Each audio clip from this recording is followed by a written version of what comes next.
কার জন্য কাঁদবেন আপনি? যে সাহস করে আপনার হাতটা ধরতে পারেনি তার জন্য? কার জন্য কাঁদবেন আপনি? যে মিথ্যে স্বপ্ন দেখিয়ে আপনাকে খুন করেছে তার জন্য?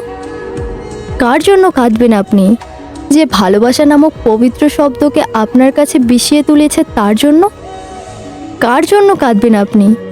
যে হাজারটা মিথ্যা কথার বেড়াজালে আপনাকে ঘিরে রেখেছিল? কার জন্য কাঁদবেন আপনি? যে চেহারা দেখে মানুষ পাল্টায় তার জন্য? যার কাছে বাহ্যিক সৌন্দর্যটাই মুখ্য তার জন্য? কার জন্য কাঁদবেন আপনি?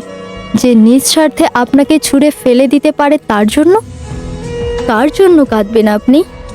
যে মানুষ হয়ে আরেকটা মানুষের মন বোঝে না তার জন্য? কেন কাঁদবেন আপনি?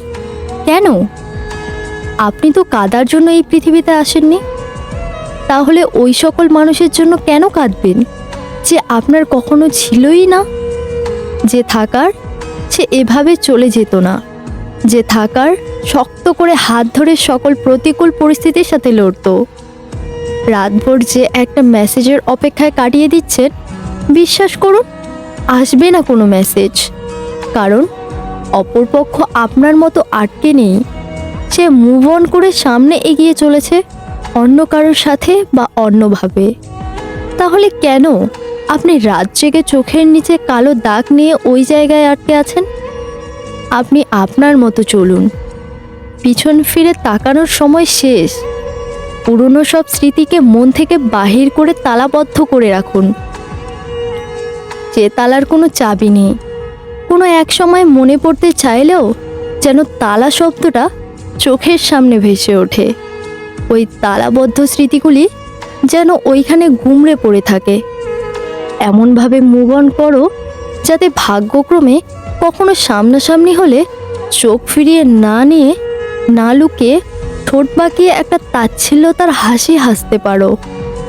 যাতে তাকে দেখিয়ে দিতে পারো যে তুমিটাকে তুমি রেখে গিয়েছিলে সেই তুমিটা আর আগের তুমি না। এক নতুন রূপে, নতুনভাবে কারো দুর্বলতা, কারো শক্তি রূপে আবার তৈরি হয়েছে।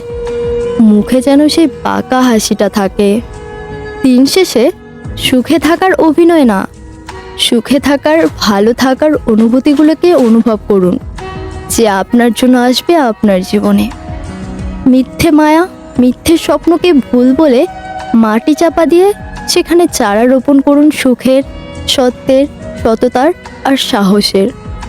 ভালো থাকাটা আপনার হাতেই, অন্যের হাতের মোয়া হবেন না।